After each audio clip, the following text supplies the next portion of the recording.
शुभ संध्या मेरे छात्र छात्राओं। आज का जो सूचना है यह उन छात्र छात्राओं के लिए है जिन्होंने कि Srinivasa Ramanujan talent search test in mathematics 2023 में और CV Raman talent test in science 2024 के लिए फॉर्म भरा था। प्रथम तो मैं यह बता देना चाहता हूं कि उन छात्र छात्राओं के लिए यह सूचना है जो इस परीक्षा के लिए फॉर्म भरे थे, उनका प्रवेश पत्र ई प्रवेश पत्र निर्गत विभाग के द्वारा कर दिया गया है, जिसकी सूचना आपके मेल पे प्राप्त हो गई होगी। आप अपने मेल को खोल के अपने ई प्रवेश पत्र प्राप्त कर सकते हैं, जिसमें कि आपको यह पता चल जाएगा कि आपका परीक्षा केंद्र कहाँ है और किस तिथि को है। इस पे मैं कुछ और जानकारी आप लोगों को दे दूंगा ताकि आपको परीक्षा देने में सहूलियत हो। तो इसी पे मैं पॉइंट वाइज आपको बता रहा हूँ, आप कृपया ध्यान से इसे सुनिए। तो पहला बात है कि आपको एडमिट कार्ड निकाल लेना है।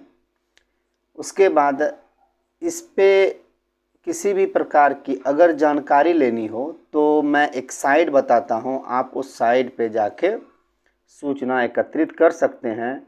वह साइट है www.bcst.org.in।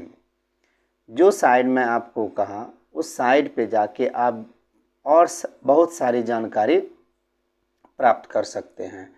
तो मैं आपको जो मुख्य जानकारी होता है वो मैं आपको बता रहा हूँ। अब मैं आगे की ओर बढ़ता हूँ।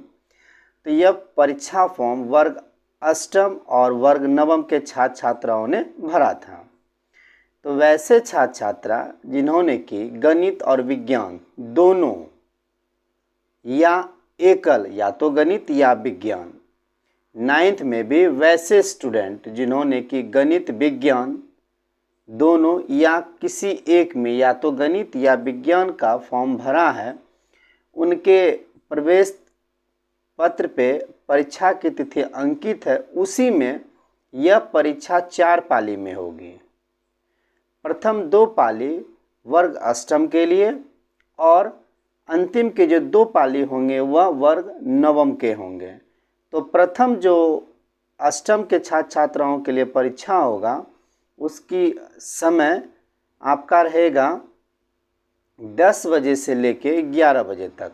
प्रथम पाली 10 से 11 बजे तक। दूसरी पाली आपका हो जाएगा 12 बजे से 1 बजे तक। अब यहाँ पे समझना है, जो एक सब्जेक्ट का फॉर्म भरा है तो वह एक परीक्षा दे के अपना चले जाएगा। जो दोनों विषय के लिए विज्ञान और गणित दोनों के लिए भरा है तो वह दोनों परीक्षा उसी दिन परीक्षा दे के अपना चले जाएंगे। अब आइए वैसे विद्यार्थी जो नवम वर्ग में थे और उन्होंने भी इस फॉर्म को भरा है, तो प्रथम पाली जो उनका परीक्षा होगा वह 2 बजे से लेके 3 बजे तक, जो तृतीय पाली हो गई, और चतुर्थ पाली हो जाएगी 4 बजे से लेके 5 बजे तक। यानी कि विद्यार्थी को एक ही दिन यह परीक्षा देनी होगी। अगर 2 सब्जेक्ट है तो पालीवार देना होगा। 1 घंटे का परीक्षा है और आप परीक्षा पे अब और क्या ध्यान देना है वो मैं आपको बता देता हूँ। परीक्षा देने के लिए आपको इंटरनेट से युक्त मोबाइल या लैपटॉप होना चाहिए। अगर यह है तो आप परीक्षा दे सकते हैं, अदरवाइज आपको परीक्षा देने की अनुमति नहीं मिलेगी। आगे बढ़ते हैं। परीक्षा देने के लिए आपके पास जो चीज़ होनी चाहिए, इसके अलावा आपके पास A4 का पेपर रहेगा, पेन रहेगा, इसके अलावा आपके पास और कुछ नहीं रहे। और बता देते हैं, स्मार्ट वॉच, घड़ी, कैलकुलेटर, व्हाइटनर, ब्लेड इत्यादि आपके पास नहीं होनी चाहिए। आगे बढ़ते हैं।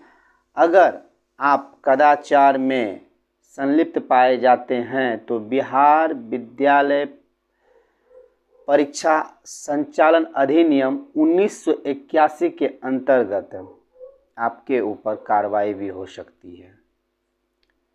आगे एक पॉइंट और है, मैं बता देता हूँ। आप अपने पास एक आई कार्ड भी रखेंगे जो कि आधार कार्ड, पैन कार्ड, पासपोर्ट इत्यादि हो सकता है। तो आपको इन सारी बातों पे ध्यान रखना है और समय से कुछ पहले ही आपको संबंधित केंद्र पे पहुंच जाना है। किसी प्रकार की कठिनाई है तो आप अपने क्वेश्चन का जो डेमो आता है वो डेमो भी साइट पे अपना जाके देख सकते हैं। तो उम्मीद करते हैं कि यह वीडियो आप लोगों के लिए बहुत फ़ायदेमंद होगा। तो मैं नेक्स्ट नई सूचनाओं के साथ आप लोगों के पास आता हूं। तब तक के लिए आप लोगों से मैं विदा चाहता हूं। मिलता हूं मैं अगले वीडियो पे। तब तक के लिए शुभ रात्रि, धन्यवाद।